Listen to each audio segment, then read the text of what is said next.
오늘 우리가 함께 읽었던 이 본문은 다윗을 이어서 그의 아들인 솔로몬이 왕이 되었죠. 그리고 그가 왕이 되고 난 후에 중앙 행정 조직을 그리고 지방 행정 조직을 꾸리는 그런 행정 조직에 대한 이야기가 나오고 있습니다. 그리고 우리가 읽지는 않았지만 4장 20절부터 34절까지 4장 끝까지는 솔로몬이 다스릴 때에 그 나라가 얼마나 화려하고 영화로웠는가를 기록하고 있습니다. 사실 오늘 여러분들이 1절부터 19절 저랑 같이 읽었는데요, 우리가 집에서 성경을 읽다 보면 제일 읽기 싫은 그런 본문들이 이런 본문입니다. 사람 이름 잔뜩 나오고, 그리고 모르는 지명 이름 잔뜩 나오는 거. 이러면 막 빨리 넘기고 싶고, 이게 무슨 큰 은혜가 있을까 싶기도 하고 그렇지 않습니까? 그럼에도 불구하고 성경에 기록되어 있다는 것은 하나님께서 우리에게 말씀해 주실 것이 있기 때문에 기록을 했겠죠. 당연히 오늘 본문도 하나님께서 우리에게 말씀해 줄 것이 있기 때문에 기록되어져 있고요. 우리가 읽지 않았지만 20절부터 34절 솔로몬의 영화로움, 그것도 우리에게 하나님께서 말씀해 줄 거리들이 참 많은 본문이지요. 우리가 함께 우리 4장 1절부터 전체를 살펴보면서 하나님께서 우리에게 어떤 교훈을 주는지 함께 살펴보겠습니다. 여러분, 이제 솔로몬이 왕이 되었습니다. 다윗이 왕이었다가 이제 새로운 왕이 등극했어요. 왕이 새롭게 등극하니까 당연히 그를 도와주는 그 밑에 있는 관료들도 다 바뀌어야 되겠죠. 지금 우리나라가 그런 상황이잖아요. 대통령이 바뀌니까 그 밑에 있는 그 관료들도 다 바꾸잖아요. 이 사람 좋다 싫다 이런 말이 많지만 어쨌든 새로운 대통령이 왔으니까 그 사람과 손발을 맞출 새로운 관료가 들어오는 것은 사실 너무나 당연하죠. 오늘 본문에도 보면 솔로몬이 새로운 관료를 데리고 일을 하게 됩니다. 그런데 오늘 본문에서 우리가 눈여겨봐야 할 그런 관료가 몇 있습니다. 자, 뭐냐 하면요, 오늘 본문 1절을 보면 이렇게 되어 있어요. 솔로몬 왕이 온 이스라엘의 왕이 되었도다, 이렇게 기록하고 있습니다. 솔로몬이 왕이 되었어요. 자, 2절부터 그의 신하의 이름이 쭉 나오게 되죠. 자, 2절에 제일 처음 누가 나오는가 하면 그의 신하들은 이러하니라, 사독의 아들 아사리아는 제사장이요, 이렇게 되어 있습니다. 왕 바로 다음에 나오는 권력 서열 2위가 누구냐 하면 사독의 아들 아사리아. 그는 뭐 하는 사람인가 하면 제사장, 이렇게 기록하고 있습니다. 자, 그러면 이 솔로몬의 통치 철학을 우리가 알 수 있는 거죠. 왕이 어떤 사람을 지명하고 그리고 어떤 행정 조직을 만드는 것을 보면 통치 철학이 그 안에 나오는데, 왕 다음 서열 2인자가 누구냐 하면 제사장이란 말이에요. 그러면 이 솔로몬이 중요시하게 여기는 그것이 무엇인지를 알 수 있는 거죠. 지금 살펴보지는 않겠습니다만 그의 아버지인 다윗은요, 행정조직을 그가 왕이 되고 난 다음에 꾸립니다. 그것이 사무엘하 8장에 나오는데요, 거기 보면 다윗 다음에 서열 2위를 누구를 놓겠습니까? 여러분 너무나 잘 아는 군대 장관 요압이 서열 2위에 들어와요. 그러니까 아버지랑 완전 다른 거예요. 아버지는 군인을 서열 2위로 뒀어요. 그런데 아들은 제사장을 서열 2위로 둔 거예요. 그러면 이 다윗은 왜 군대 장관을 2위로 뒀느냐? 전쟁할 게 너무 많은 거예요. 그러니까 가장 중요한 것이 누구냐면 국방부 장관, 요즘으로 치면. 그래서 그에게 서열 2위를 맡기는 거예요. 그런데 오늘 본문에 이 솔로몬은 서열 2위에다가 제사장을 맡기는 거죠. 물론 이 솔로몬 시대 때 아버지가 워낙 전쟁을 통해 가지고 땅도 많이 얻고 통일왕국도 만들고 나라를 평안하게 했기 때문에 전쟁할 일이 별로 없었을 수도 있습니다만, 그럼에도 불구하고 이 솔로몬이 서열 2위에 제사장을 두었다는 것은 그는 앞으로 통치해 나갈 때에 하나님의 말씀을 들으면서 통치해 가겠다 하는 것이 서열 2위에 제사장을 놓은 것을 통해서 우리는 알 수 있는 거죠. 여러분, 이 솔로몬은요, 지혜의 왕, 우리가 그렇게 얘기하지 않습니까? 솔로몬은 지혜의 왕이었습니다. 그런데 이 지혜는 누가 준 지혜입니까? 본인이 책을 읽어서 그렇게 만들어낸 지혜가 아니라 하나님께서 그에게 응답으로 주신 지혜란 말이죠.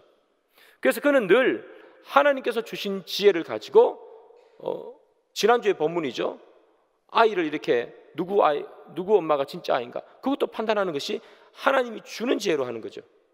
그래서 지금 솔로몬은 나는 하나님의 지혜로 이 나라를 통치해 가겠다, 그렇게 선포하는 거예요. 이 선포는 여러분 얼마나 아름답습니까? 하나님의 지혜로 세상을 통치하겠다 하는 것 자체가 그게 지혜로운 생각이지요. 그래서 우리는 이 솔로몬을 지혜의 왕이다라고 우리는 부르는 거죠. 그런데 여기까지는 너무나 좋았는데 이 솔로몬이 딱 여기까지만 좋습니다. 그 다음부터 여러분 이 성경을, 오늘 읽었던 성경을 살펴보면 우리가 놀랄 수밖에 없는 일들이 많이 발견돼요. 자, 6절을 한번 보겠습니다. 6절은 이렇게 돼 있어요. 아이살은 국내 대신이요 압다의 아들 아도니람은 노동 감독관이더라, 이렇게 기록합니다. 아도니람이라는 사람이 있는데 그 사람이 직책이 뭐냐면 노동 감독관이에요. 노동 감독관. 자, 이 노동 감독관이라는 직책은 뭐 하는 직책이냐면 어떤 건축을 하거나 어떤 걸 지을 때 사람들을 동원하고 그리고 그 사람들을 관리하는 사람, 이게 노동 감독관이에요. 물론 이것도 다윗 시대 때도 있었습니다. 그러나 이 솔로몬 때의 노동 감독관이 오늘 본문에 기록되어 있는데요, 이 노동 감독관이라는 이 단어는 창세기 49장에 똑같이 쓰이는데 그때는 어떤 의미로 쓰이느냐? 압제하다 하는 의미로 쓰입니다. 또는 강제 노역시키다 하는 단어가 바로 여기 나오는 노동 감독관이라는 그런 단어입니다. 아버지 다윗 때와는 사뭇 다르게 이 솔로몬 때는요, 노동 감독관이 사람들을 정말로 압제하고 강제 노동을 시켜버렸습니다. 오늘 본문이 4장이잖아요. 4장 뒤로 가면 5장, 6장, 7장이 나오는데 거기 5장, 6장, 7장에는 솔로몬이 성전을 건축하는 이야기가 나와요. 그리고 자기 왕궁을 13년에 걸쳐서 건축하는 그런 장면이 나옵니다. 여러분, 이 솔로몬이 성전을 짓고 왕궁을 지었습니다. 누가 지었을까요? 성전을 짓고 왕궁을 짓는 일을 누가 담당했을까요? 4장에 노동감독관이 괜히 나오는 게 아닙니다. 이 노동감독관이 사람들을 데리고 와서 강제 노역을 시켰습니다. 그렇게 세워진 것이 성전이고 그렇게 세워진 것이 화려하기 그지없는 솔로몬의 왕궁이었다는 말입니다. 솔로몬의 화려함 뒤에는요, 언제나 그늘이 있어요. 자, 이 이스라엘 사람들이 솔로몬이 죽고 난 다음에 솔로몬에 대한 평가를 내리는 장면이 나옵니다. 그의 아들, 솔로몬의 아들 르호보암이 왕으로 등극하기 바로 직전에 자기 아버지에 대한 평가를 이렇게 내립니다. 열왕기상 12장 3절 4절 2절입니다. 무리가 사람을 보내 그를 불렀더라. 여로보암과 이스라엘의 온 회중이 와서 르호보암에게 말하여 이르되 왕의 아버지가 우리의 멍에를 무겁게 하였으나 왕은 이제 왕의 아버지가 우리에게 시킨 고역과 매운 무거운 멍에를 가볍게 하소서. 그리하시면 우리가 왕을 섬기겠나이다. 이게 지금 여기 보면 이스라엘 온 회중이죠. 온 회중이 곧 왕이 될 르호보암에게 자기 아버지에 대해서 얘기하는 거예요. 어떻게 평가합니까? 우리의 멍에를 무겁게 했다. 왕의 아버지가 우리에게 시킨 고역과 매운 무거운 멍에, 그렇게 표현하죠. 너무나 힘들었다는 얘기입니다. 고역이라고 표현하죠. 너무나 힘든 일을, 멍에를 우리에게 지워 주었다, 이렇게 얘기합니다. 이게 솔로몬에 대한 이스라엘 백성들의 평가입니다. 여러분, 지금 이 르호보암은 솔로몬과 관계없는 사람이 아니잖아요. 바로 아들이잖아요. 아들임에도 불구하고 아버지에 대해서 어떻게 평가해요? 당신의 아버지 때문에 우리 죽을 뻔했어요. 그렇게 표현하는 거예요. 너무 힘들었습니다. 얼마나 일을 시키는지 그렇게 얘기하는 거 아니에요? 당신은 그렇게 하시면 안 됩니다. 이렇게 얘기하는 거예요. 아들한테 아버지 욕하는 거예요. 여러분, 이스라엘 온 회중이 이 솔로몬에 지어진 이 무거운 짐 때문에 너무 힘들었습니다. 왕궁을 짓느라 강제 노역했지요. 성전 짓느라 강제 노역했지요. 너무 힘들었어요. 왕은 화려한 왕궁에 살았습니다. 그러나 그 백성들은 너무너무 힘들었다는 이야기예요. 그런데 이 모습이 여기만 나오느냐? 그렇지 않습니다. 계속해서 나와요. 그렇다면 이것이 과연 솔로몬이 가지고 있는 지혜인가? 그는 그의 지혜를 도대체 어디다 썼길래 백성들에게 이런 평가를 받느냐? 그가 우리가 아는 그런 지혜의 왕이었다면 백성들로부터 정말 좋은 평가를 받았을 텐데, 우리의 왕은 정말 지혜로워서 우리를 편안하게 하고 우리가 하나도 힘들지 않게 해줬을 텐데, 솔로몬이 죽고 난 다음에 하는 평가는 그와 너무나 다르단 말이죠. 그의 지혜는 어디로 가버렸는가? 여러분, 이 솔로몬의 실망스러운 모습은 계속해서 나옵니다. 7절부터 시작되면 7절부터는요 솔로몬의 지방 조직에 나와요. 1절부터 6절까지는 솔로몬의 중앙 조직이죠. 7절부터는 솔로몬이 그 나라를 어떻게 다스렸는가. 솔로몬은 그 나라를 12개로 나누었습니다. 그리고 여기 보면 지방 이렇게 돼 있어요. 12지방관을 거기다 파견했습니다. 우리나라로 치면 도겠죠. 뭐 충청도, 전라도, 경상도처럼 12개로 나눈 거예요.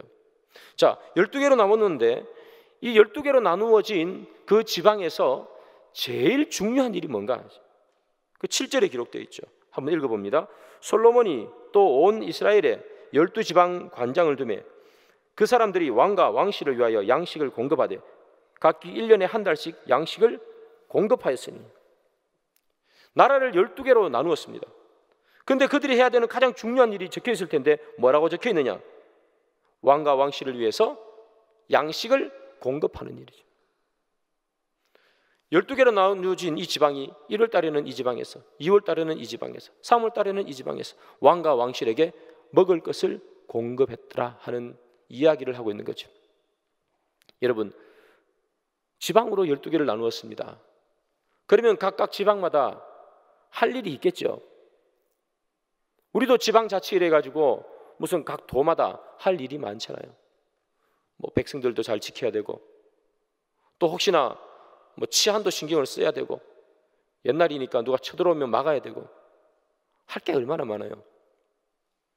그런데 그들이 해야 하는 제일 첫 번째 일이 뭐냐면 왕과 왕실을 위해서 양식을 공급하는 거예요. 다른 사람들을 위해서가 아니라 왕과 왕실을 위해서 양식을 공급한다. 여러분, 양식을 공급하려면 오늘 이렇게 만들어서 오늘 주는 게 아니잖아요. 옛날이니까 그 농사를 지어야 될 거 아니에요. 그러면 1년 내도록 농사 지어가지고 왕에게 바쳐야 될 거 아닙니까? 그러면 왕에게 바칠 때에 뭐 썩은 거 갖다 주고 뭐 이렇게 흠집 난 거 갖다 줄 수 있겠습니까? 그런 거 다 빼고 좋은 거 갖다 줘야 될 거 아니에요. 한 달만 왕에게 갖다 바치지만 준비하는 거는요, 여러분 1년 내도록 준비해가지고 한 달 갖다 주는 거예요. 그러니까 그 지방에 있는 사람들은 1년 내도록 뭐 하느냐? 왕에게 공물을 바치기를, 왕에게 진상품을 바치는데 그의 시간들을 다 써버리는 거예요. 그 관리도 마찬가지겠죠. 조금이라도 더 줘야 되고 부족함 없이 줘야 되니까 얼마나 그 백성들을 채찍질 했겠어요. 그래서 올라온 곡물들을 누가 먹는다? 왕과 왕실이 먹는다. 백성들은 뭐 한다? 너무 힘들다는 얘기죠. 그래서 아까 위에서 본 것처럼 우리에게 시킨 고역과 무거운 멍에 그렇게 표현하는 거죠. 그렇다면 여러분, 얼마나 많은 양식을 이 지방에서 올려줘야 했을까요? 열왕기상 24장 22, 23절, 솔로몬의 하루의 음식물은 가는 밀가루가 30고루요, 굵은 밀가루가 60고루요, 살찐 소가 10마리요, 초장의 소가 20마리요, 양이 100마리며 그 외에 숫사슴과 노루와 암사슴과 살찐 새들이었더라. 이게 왕과 왕실에서 하루 동안 먹는 양이에요. 여러분, 소하고 양만 계산해 보면요, 소가 전체 몇 마리였느냐? 살찐 소가 10마리, 그리고 초장의 소가 20마리, 소 합치면 30마리. 그게 하루. 양은 100마리. 그러면 한 달 동안 갖다 줬어야 되니까 얼마가 필요하냐? 소는 한 달 동안에 900마리, 양은 3000마리. 밀가루도 갖다 바쳐야 됩니다. 밀가루, 고운 밀가루, 굵은 밀가루 다 합치면 90고르라고 기록합니다. 이 고르라는 단어가 학자마다 계산법이 다 달라요. 좀 많은 사람, 좀 적게 생각하는 사람, 그 중간을 보면 한 고르에 약 300리터. 그러면 그들은 밀가루가 하루에 얼마가 필요했느냐? 27,000리터. 한 달 동안에 필요한 밀가루는 81만 리터. 여러분, 81만 리터 그러면 감이 잘 안 오시지만 콜라병 있죠? 작은 좀 이렇게 길고 좀 날씬한 콜라병, 그거 81만 개라는 얘기예요. 그 안에 밀가루 가득 채워서 보내야 된다는 얘기예요. 그 외에 사슴, 노루, 새 뭐 많죠. 여러분, 이렇게 많은 것을 갖다 바치려면 각 지방관이 뭐 할 수 있는 게 뭐가 있겠습니까? 1년 내도록 그거 준비하고 갖다 바치고. 왕실에서는 그렇게 화려하게 먹었습니다만 그것을 준비하는 백성은 등골이 빠지는 거예요. 솔로몬은 화려한 왕궁에서 화려한 식탁을 대했지만 백성들은 고역에 시달리는 거예요. 그래서 제가 좀 전에 말씀드린 것처럼 솔로몬에 대한 평가가 어떻다고요? 멍에를 무겁게 했다, 고역을 너에게 주었다, 힘들어 죽을 뻔했다, 그 얘기를 지금 하고 있는 거잖아요. 여러분, 성경 기자가 오늘 본문에서 솔로몬이 하루에 먹는 양을 이렇게 기록한 이유는 뭘까요? 해도 너무했다는 거예요. 그리고 12지방관이 해야 하는 일들이 양식을 갖다 바쳐야 된다고 기록한 이유는 뭘까요? 12지방관이 해야 할 일이 그밖에 없는 게 아니잖아요. 국방도 책임져야 되고 민생도 책임져야 되는데 왕에게 음식 갖다 줘야 된다고 기록한 건 한마디로 비꼬는 거죠. 각 지방관에서 해야 하는 일이 산더미 같은데 우리가 한 일은 왕에게, 그리고 왕실에게 음식 갖다 준 일밖에 없더라 하는 그런 이야기입니다. 여러분, 이 솔로몬은 하나님께서 주신 지혜로 나라를 정말 잘 다스리고 멋지게 다스린 것 같았는데 그것은 겉모습일 뿐이더라. 본인은 잘 살았지 몰라도 백성들은 너무나 힘들었다는 거예요. 이것이 과연 하나님께서 주신 지혜인가? 그래서 이안 프로반이라는 신학자가 있습니다. 그 사람은 이 솔로몬을 이렇게 평가해요. 그는 늘 두 가지였다. 두 가지. 그는 두 가지의 사랑을 했다고 표현해요. 하나는 무슨 사랑이냐? 그는 하나님을 사랑했다는 거예요. 솔로몬 하나님 사랑하죠. 그런데 또 누구를 사랑하느냐? 애굽 여인 세상도 사랑했다, 그렇게 표현해요. 솔로몬은 늘 양다리를 걸치고 있는 사람이에요. 솔로몬 지혜도 두 지혜라고 이안 프로반은 얘기합니다. 첫 번째 지혜는 무슨 지혜냐? 백성을 다스리는 하나님께로부터 받은 지혜가 그에게 있었다는 거예요. 그러나 또 다른 지혜는 무슨 지혜인가? 자신과 왕국만을 위한 지혜를 그는 사용했다는 거예요. 그는 두 왕국을 다스렸다는 거예요. 하나는 이스라엘 나라, 그러나 하나는 자기만의 나라.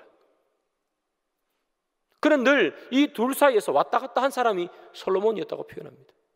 그래서 이 구약신학계의 진짜 대가라고 할 수 있는 월트 브루그만이라는 사람이 솔로몬에 대해서 이렇게 평가해요.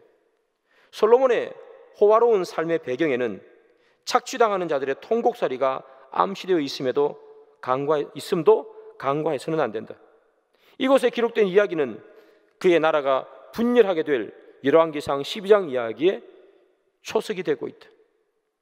솔로몬의 화려한 삶의 배경에는 착취당하는 사람들의 소리가 들어가 있다는 거예요. 솔로몬은 화려하게 살았습니다. 백성들은 착취당했습니다. 그것이 진짜 지혜인가? 본인은 편안하게 살고 백성은 피고름이 흘러내리면 그것이 진짜 지혜인가? 솔로몬이 가지고 있는 지혜는 어디로 가버렸는 거죠? 여러분, 이것뿐만 아닙니다.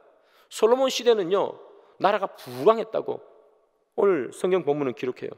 얼마나 부강했는가? 열왕기상 4장 24절 25절이죠. 솔로몬이 그 강 건너편을 딥사에서부터 가사까지 모두 그 강 건너편의 왕을 모두 다스림으로 그가 사방에 들린 민족과 평화를 누렸으니 솔로몬이 사는 동안에 유다와 이스라엘이 단에서부터 부엘세바에 이르기까지 각기 포도나무 아래와 무화과 나무 아래에서 평안히 살았더라. 자, 오늘 방금 읽었던 그 본문을 보면 먼저 24절을 보면 이렇게 기록되어 있죠. 그가 사방에 둘린 민족과 평화를 누렸다. 이스라엘이 여기 있으면 사방에 왼쪽 오른쪽 위쪽 아래쪽 모든 나라와 평안했다는 거예요. 그리고 25절에 보면 이스라엘이 단에서부터 부엘세바까지 할라에서 백두까지, 그런 말이죠. 이스라엘 전체가 포도나무 아래에서 무화과 나무 아래에서 평안히 살았다, 이렇게 되어 있습니다. 평안히 살았대요.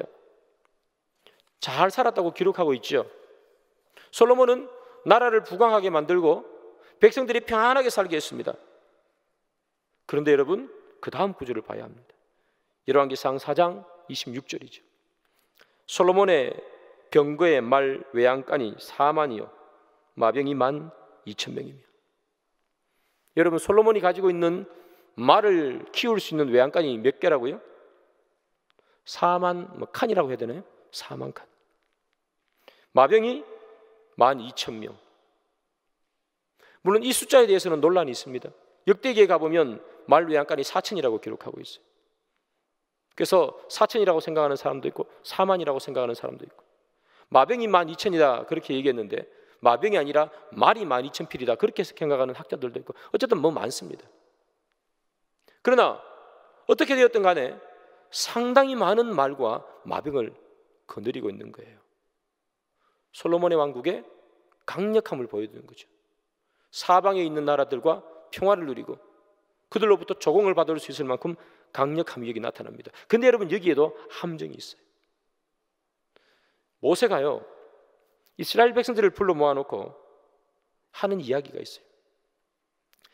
너희들 가나안 땅에 들어가면 분명히 이스라엘 백성들이 왕을 세우고자 이야기할 것이다.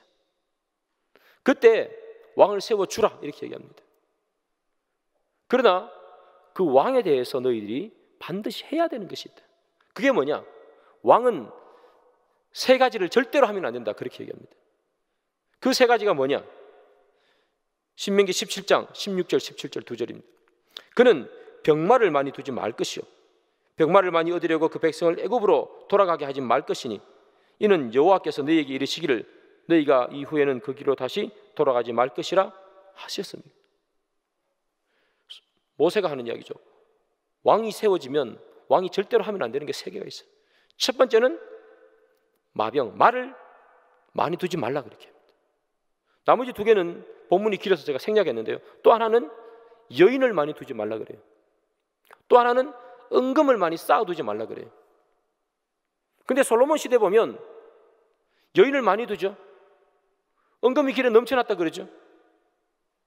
여기 보면 병마를 많이 두지 말라 그랬는데 말 외양간이 몇 칸이라고요? 4만 칸. 솔로몬은 그 어떤 것 하나도 하나님의 말씀을 지킨 것이 하나도 없습니다. 오늘 지금 병마를 얘기해 보면요, 신명기에 따르면 병마를 많이 두지 말라 그래요. 왜 병마를 많이 두지 말라 그럴까요? 말은 잡아먹기 위해서 사용되는 동물이 아니죠. 말은 전쟁하려고 있는 동물이에요. 말을 많이 두지 말라는 것은 이스라엘을 지키는 것은 하나님이라는 거예요. 군사력으로 이스라엘을 지킬 수 있는 것이 아니기 때문에 너희들은 말을 많이 두지 말라, 그렇게 얘기하는 거예요. 여인을 두지 말라는 것도 마찬가지입니다. 왕은 여인을 많이 두지 말아야 하는 이유는 뭐냐면 그 여인들을 통해서 수많은 우상들이 들어오기 때문에 여인을 많이 두지 말라 그랬어요. 은금을 많이 쌓아두지 말라는 것은, 은금은 현재로 말하면 돈이잖아요. 돈이 많으면 사람이 하나님을 의지하지 못하기 때문에 은금을 쌓아두지 말라 그랬어요. 그런데 솔로몬은 이 세 가지를 싹 다 어겨버립니다. 자, 그것이 우리에게 주는 의미는 무엇인가? 오늘 본문을 보면 솔로몬은 병마를 많이 두었습니다. 그가 이스라엘 아래 위 왼쪽 오른쪽 전부 나라와 평안하고, 그리고 그의 백성들이 포도나무 아래서 무화과나무 아래서 화평을 누린 것은 하나님께서 주신 은혜로 말미암은 화평이 아니라 솔로몬의 강력한 군대로 말미암아 세워진 화평이라는 거예요. 가짜 평화라는 거예요. 하나님께서 너희들과 함께 있을 때 진정한 화평이 오는 것이지, 그때 말도 필요 없고 여인도 필요 없고 은금도 필요 없을 때, 그때 하나님께서 너희에게 진정한 기쁨과 화평을 주는 것인데, 지금 이 솔로몬은 여인도 많이 두고 은금도 많이 쌓아두고 병마도 많이 두어서 그가 가지고 있는 힘과 능력으로 세상을 압제하면서 평화를 주더라는 거예요. 군사력에 의한 평화, 그 평화를 지금 솔로몬은 누리고 있는 거죠. 그 평화는 가짜 평화라는 거예요. 사랑하는 여러분, 우리의 삶에 평화가 깃들기를 소망합니다. 그런데 우리의 삶의 이 평화는 힘에 의해서 생기지 않습니다. 우리는 계속해서 힘을 기르기를 원합니다. 힘이 있어야 평화가 있다고 생각합니다. 힘이 있어야 화평이 있다고 생각합니다. 그래서 우리는 은금을 쌓으려고 하고, 우리는 그래서 마병을 많이 두려고 합니다. 그러나 힘이 있고 능력이 있다고 해서 진짜 화평이 오지 않는다는 것을 이 솔로몬은 보여주는 거예요. 솔로몬의 이 화평은 가짜 화평이에요. 여러분, 이스라엘의 화려함, 그 뒤에는요 백성들의 피눈물이 쏟아져 있고, 그가 누린 그 화평 속에는 진정한 화평이 아닌 힘에 의한 화평이 거기에 있는 거예요. 그러면 하나님께서 이 솔로몬에게 준 지혜는 어디로 갔는가 말이죠. 엑스포지멘트리라는 주석이 있습니다. 그 송병현 교수님이 이렇게 표현했어요. 왕이 편안하고 행복하니 모든 사람이 행복해 보이는 것으로 착각한다. 그러나 서민들은 착취당했다. 솔로몬의 지혜는 어디로 가버렸는가? 솔로몬이 백성들에게 준 평화는 진정한 평안이 아니고, 솔로몬의 화려한 왕궁과 성전 뒤에는 백성들의 피고름이 들어가 있더라는 거죠. 이 솔로몬의 통치에는 왜 이렇게 그늘이 많을까? 해답을 성경이 이야기해 주죠. 열왕기상 3장 1절입니다. 솔로몬이 애굽의 왕 바로와 더불어 혼인관계를 맺어 그의 딸을 맞이하고 다윗 성에 데려다가 두고 자기의 왕궁과 여호와의 성전과 예루살렘 주위의 성의 공사가 끝나기를 기다리니라. 솔로몬이 왕이 되자마자 누구랑 결혼하죠? 애굽 왕 바로의 딸을 자기 아내로 맞이합니다. 솔로몬은 그가 그의 지혜로, 그의 판단력으로 나라를 이끌어갑니다. 애굽 왕 바로의 딸을 그의 부인으로 삼고 난 후에 그는 1000번제를 드리고 하나님께 지혜를 주십시오 구합니다. 하나님께서 그에게 지혜를 주십니다. 솔로몬은 이미 하나님의 지혜를 구하기 전에 자기 스스로 머리를 굴려서 어떻게 하면 이 나라를 화평하게 하고 행복하게 만들 수 있을까? 애굽 왕 바로의 딸과 결혼해야지. 그는 그의 생각이 이미 있었습니다. 그 위에 하나님의 지혜를 얹어버린 겁니다. 아무것도 없는 곳에 하나님의 은혜, 하나님의 지혜만이 들어와야 되는데 자기의 생각, 자기의 판단, 자기의 지혜, 그 위에 하나님의 지혜를 그저 얹어 놓았던 것 뿐입니다. 그때부터 여기 나온 이 솔로몬의 지혜는 진짜 하나님께서 주시는 지혜가 아니라 자기 지혜와 하나님의 지혜가 뒤섞여 있는 그런 삶을 살게 돼요. 오늘 본문 3절에는요 이런 직분이 있어요. 시사의 아들 엘리호렙과 아히야는 서기관이요 아힐루스의 아들 여호사밧은 사관이요. 서기관과 사관이라는 직분이 나옵니다. 처음 등장하는 직분입니다. 이 직분이 어디서 등장했을까? 많은 학자들은 애굽의 영향이라고 봅니다. 애굽 왕 바로의 딸을 아내로 맞아들이니 이제 애굽의 행정체계를 가져옵니다. 그리고 이 솔로몬은 그 나라를 12개로 나눴습니다. 12지방으로 나누었습니다. 그리고 각각의 관리를 파견하고 세금을 징수하고 그리고 공무를 보내게 합니다. 이 또한 애굽의 통치 체제를 닮아가는 것이겠죠. 솔로몬은 두 지혜가 있었습니다. 하나님이 주신 지혜 그리고 자기의 지혜. 그는 어떤 지혜를 의지했던가? 그는 기도하면서 하나님의 지혜를 구했지만 그러나 그가 진짜 나라를 이끌어갈 때는 하나님의 지혜가 아닌 자신의 지혜를 기준해서 나라를 이끌고 가더라. 겉으로 보기에는 너무나 화려했는데 속은 자기 지혜로 이끌어 가더라.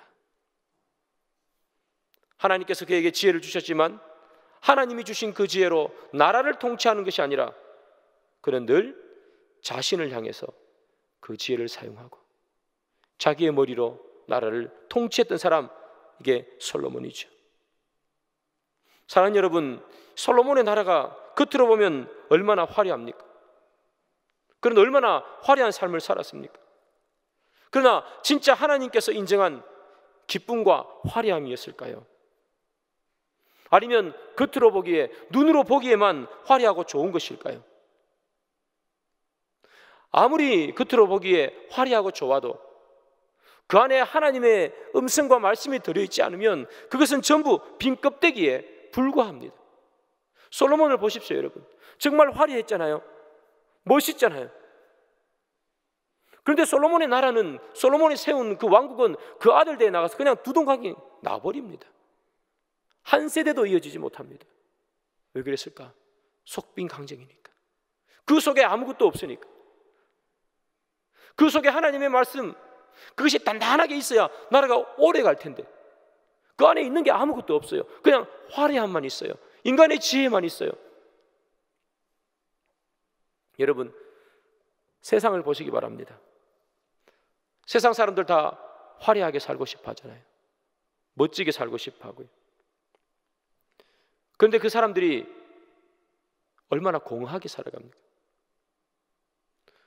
우리가 가끔씩 정말 많은 유명한 사람들이 극단적인 선택을 해서 생을 마감할 때를 봅니다. 왜 그렇게 생활할까?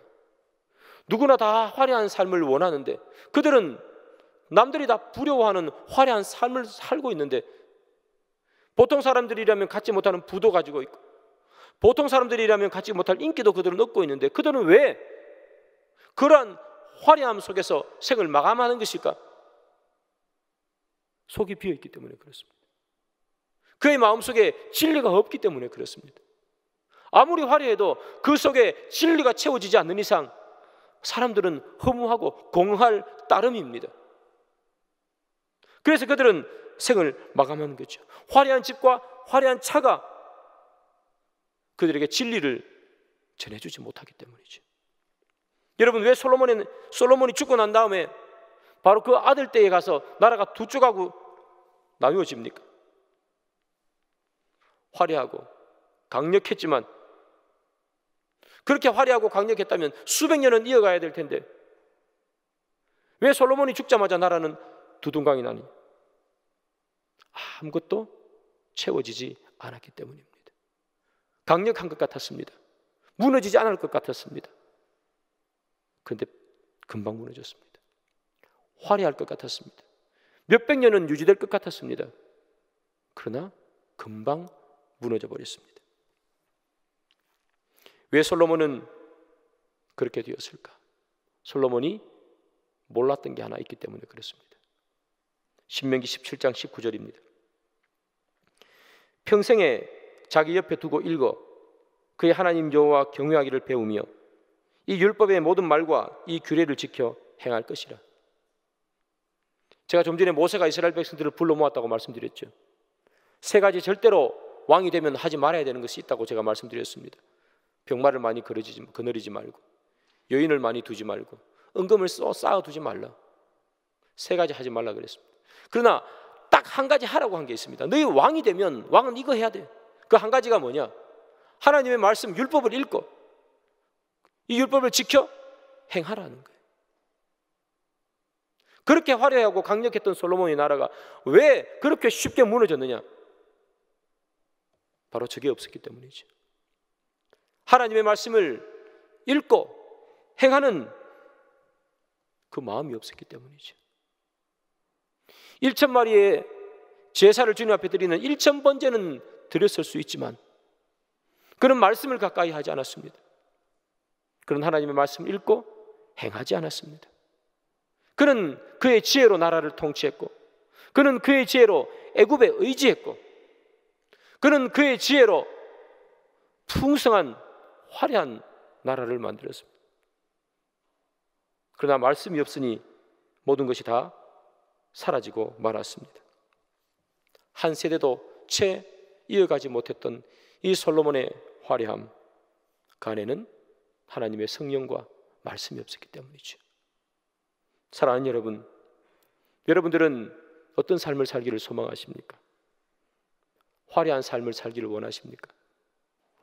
화려한 삶이 나쁘지 않습니다. 죄라는 것도 아닙니다.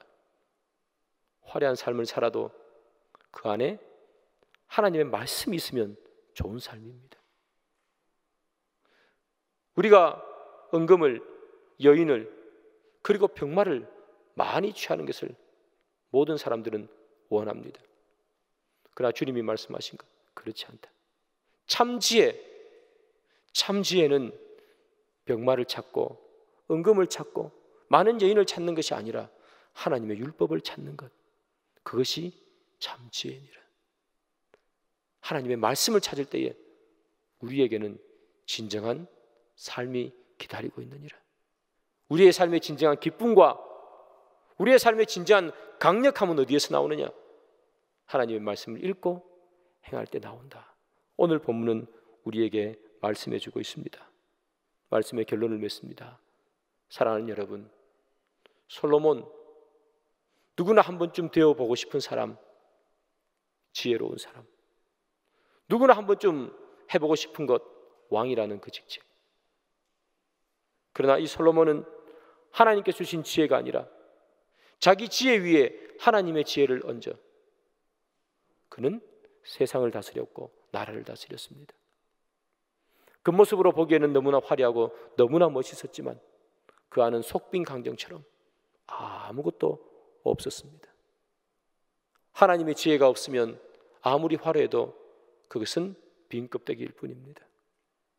하나님이 함께 하지 않으면 아무리 강력한 것 같아도 그 모든 것들은 다 약해서 부서질 것들밖에 없는 것입니다.